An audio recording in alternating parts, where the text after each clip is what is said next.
Good morning and welcome to Newsfirst Prime Time Sunrise. Hello there, a very good morning and welcome to Newsfirst Prime Time Sunrise with me, Shane Silva. As always, let's start off with a look at your headlines.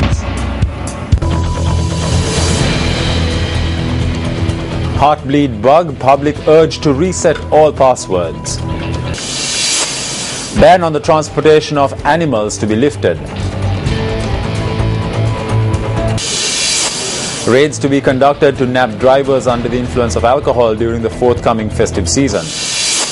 Kuragala Archaeology site reveals signs of civilization that engage in agricultural activities.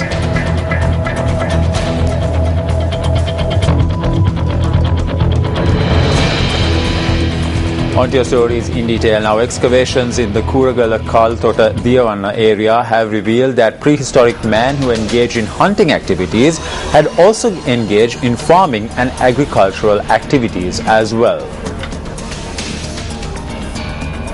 The excavations in Kuragala Kaltota Diyavanna area located in the Ratnapura district is being spearheaded by Professor Raj Somadeva. The main objective of the excavations are to confirm the preliminary work carried on by the Archaeology department 6 years ago. According to Professor Somadeva, much evidence has been discovered that establishes the fact that prehistoric man engaged in farming activities. It was reported that much evidence had been extracted from the rock tunnels in which the excavations are being carried out. අපි බලාපොරොත්තු වෙනවා මේ කඳුකරේ බෑවුම් වල තියෙන ගල් ගුහාවල ඒ දඩයක්කාරයින් ගොවියන් බවට We are hoping to obtain much evidence and establish the fact that prehistoric man while hunting also engaged in farming activities and consumed different types of grains. This area is very important and we need to carry out these excavations with much caution. We believe that we can reveal much and contribute to the country's history through these excavations. ලංකාවේ ඉතිහාසය සම්බන්ධයෙන් ඊටම වැදගත් පර්යාවලෝකනයක් කෝණයක් තොරතුරු සම්භාරයක් එලි කරන්න පුළුවන් වෙනවා කියන එක සාතිකයි.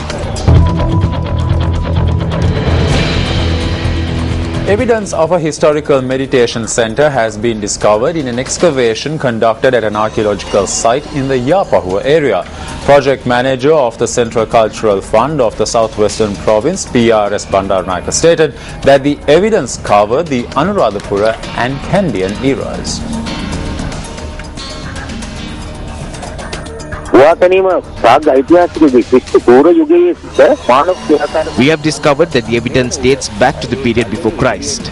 As of now, 3 pieces including a door have been found in front of the stone cave. Coins have already been discovered at the site. A special excavation is also been conducted on top of the cave, which is known as the cave which moons and stars cannot be seen. Further evidence suggests that a human settlement and monks were also residing in the area. We are hoping to conduct a full investigation in order to present solid evidence and factors of this excavation in the future.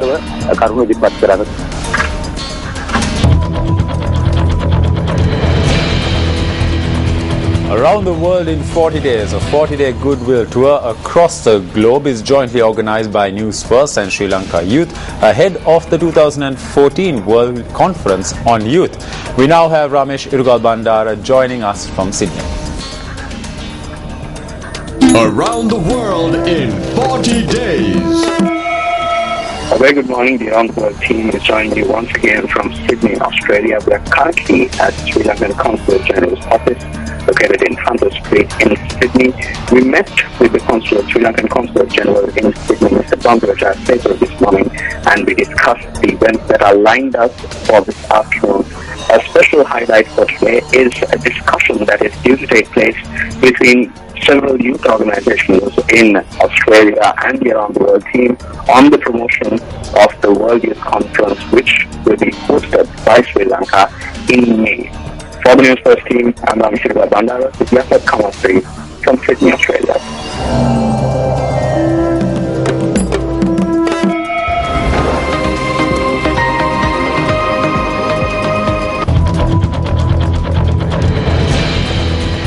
The relevant Gazette notifications which lift the ban on the transportation of animals with hooves and the sale of beef, further to the restrictions that were imposed in the wake of several cases of hoof and mouth disease being discovered, were issued yesterday. Director General of the Animal Produce and Health Department, Kumar De Silva, said the decision was taken to lift the bans after the disease was brought under control. We have now released several heads of cattle in the Anuradhapura district. We have even released cattle in the Mulathev, Vaunia, Putlam, Ampara and Samanpuri areas. Along with the New Year season approaching, we have been able to control the spread of this disease, and precautionary steps have been taken to prevent this disease from spreading to other areas of the island.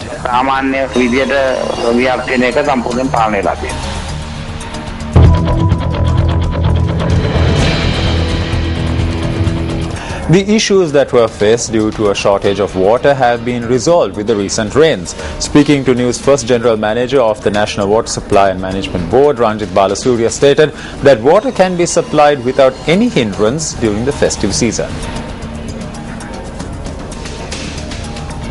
Festival season, and fortunately we had enough rain, so almost all the areas in the catchment reservoir. And we have adequate water, especially we have enough water on Chalani, Kaluvanga and Mahavali. So we can guarantee the continuous water supply for the coming ongoing New Year festival season. And especially in Kalutara area we had a drainage problem, but that is also now is due to the rain in upstream. So we can guarantee continuous water supply throughout the country for the New Year festival season. In other local news, several tech firms are urging people to change all their passwords after the discovery of a major security flaw. The Yahoo blogging platform Tumblr has advised the public to, quote, change your passwords everywhere, especially your high security services like email, file storage and banking, unquote.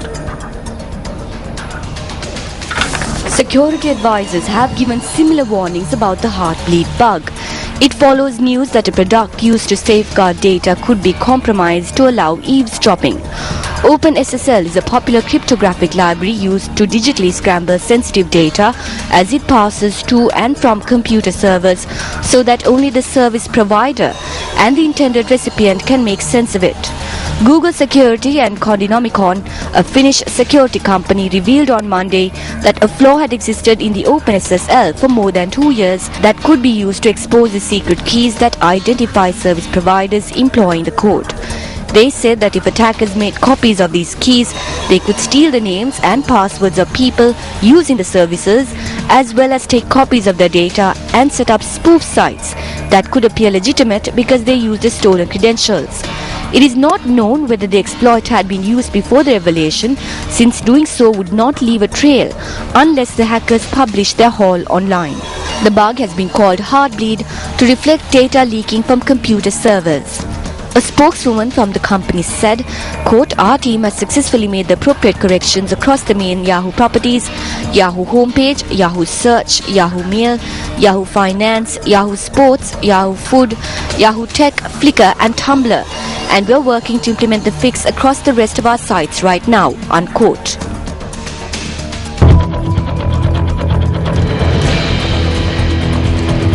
The Human Rights Commission has commenced investigations into complaints that have been lodged with the Commission during the recently concluded Western and Southern Provincial Council elections. According to the Legal Secretary of the Commission, Nimal Punchiheva, investigations into 11 complaints have already commenced. He stated that all complaints have been lodged against government officials. Punchiheva further added that a report on the investigations carried out will be submitted.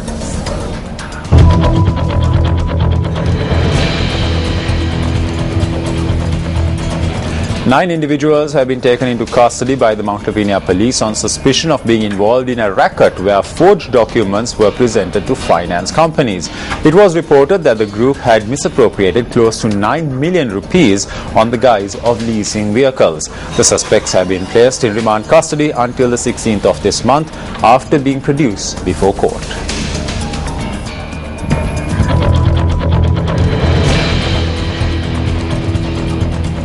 The police have launched a special program to arrest persons driving under the influence of alcohol during the festive season.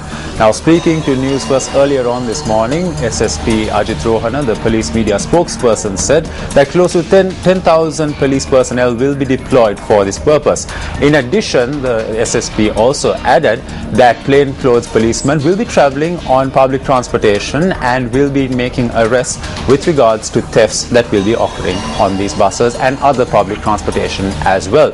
In addition, the police spokesperson added that a special police program will be in place to nab forged notes that will be in circulation during the festive season.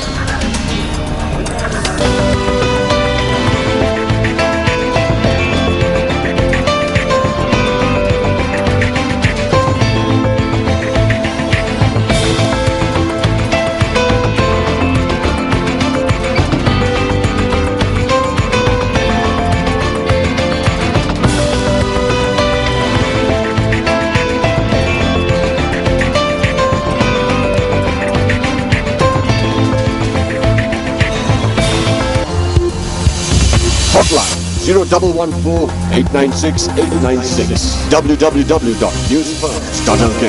Feedback at newsfirst.lk.